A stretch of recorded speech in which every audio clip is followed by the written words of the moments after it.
and the work that these people created. And like I say, when you see the list, these are people who you could look up, and they are in the very top collections and the top museums all over the world, because this became an international thing. But I would go with Irv on trips to events, wood turning events. And at these wood turning events, there would be a huge hall.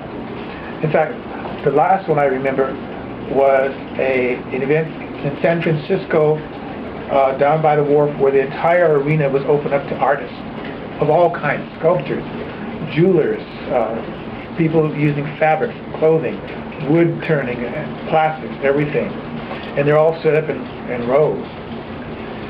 And Irv would walk in, and if he was even in the vicinity, the word would go out, Dr. Lipton is here, Dr. Lipton's coming. And everybody would get their little spaces all cleaned up and get their work all straightened out and sit there with smiles on, waiting for the man to come. And so I was privileged to be with him. And we'd walk down the rows, and Irv would be looking and looking, and sometimes Irv would just, it was so embarrassing, he'd say, well, Frank, what do you think of this piece? And the artist is sitting right here. And I'm like, oh God, oh Irv, why are you doing this? I mean, I have a relationship with this guy, and a guy or gal, and I want to maintain that relationship. But at the same time, it was important to maintain the integrity of his collection.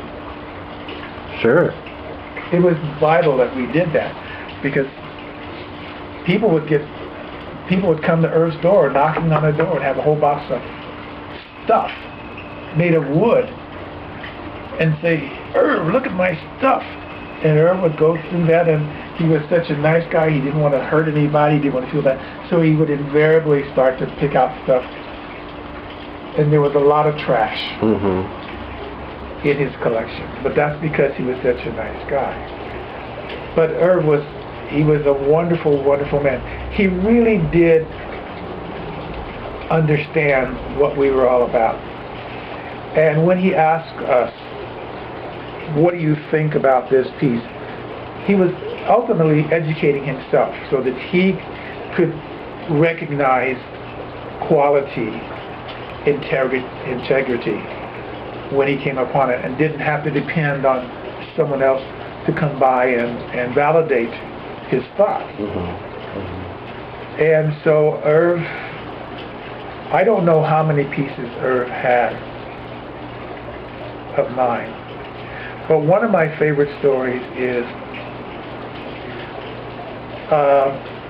some wood became available, which was quite rare.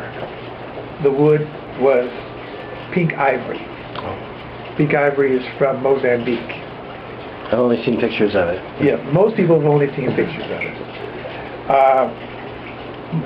Pink ivory is extremely hard to get because it grows in valleys or in the region where the Maasai people live, and it's a sacred wood. It can only be cut down by the son of a chief, from which he would make his spear.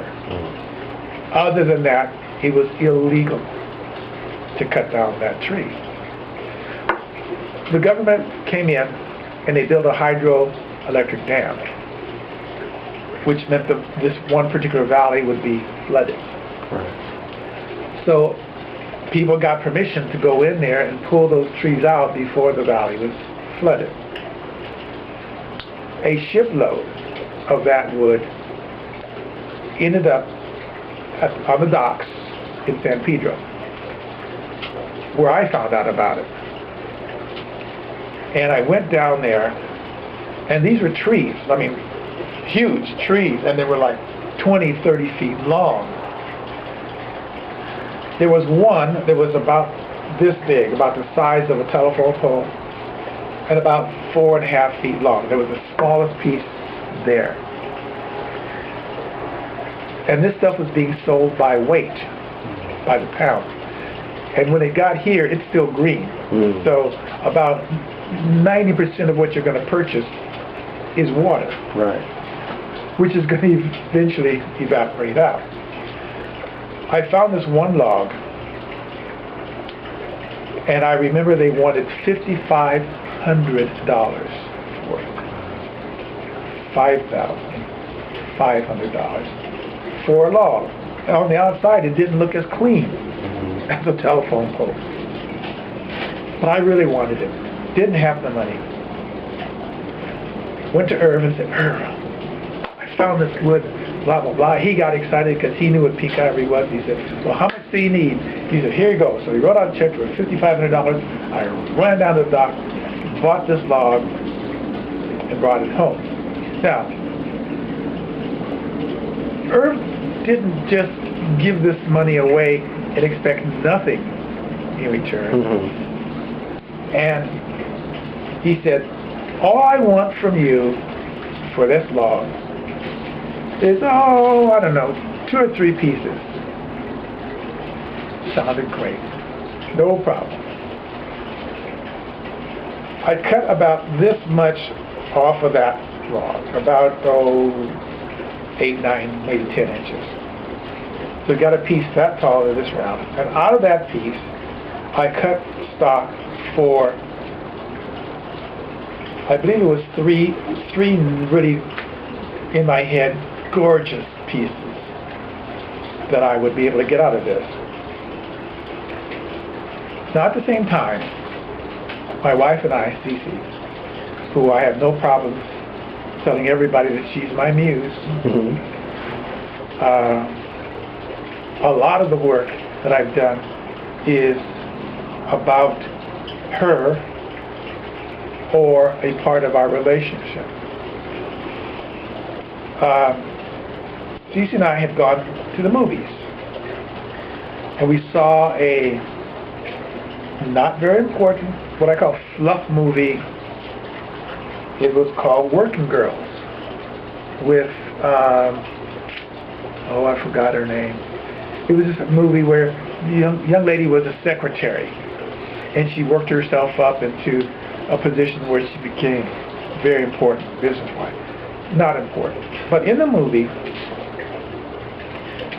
she goes to a bar for a party where her friend was announcing that their marriage, and her old boyfriend, who had just cheated on her, was there, and they danced.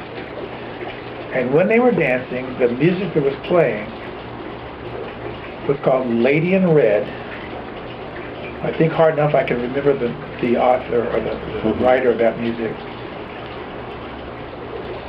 I have no idea what it was about that moment when they were dancing, because it was not a, for them, it wasn't very romantic, because he had just cheated on her and she had decided to sort of move away from him. But the music it did something. And from that moment on, every time we heard the music, Lady in Red, didn't matter where it was, we would dance. And so I decided the first piece out of this log, because it had this really wonderful sort of red, bubblegumish sort of color, I did this piece called Lady in Red. And when I finished it, of course Irv saw it, it was his. No questions asked. Now, this is one of the many times that I had some trepidation and some, darn, I should have let that one go. Why did I do that? I did it because it was Irv. And if it had not been for Irv, that piece would not exist. Right.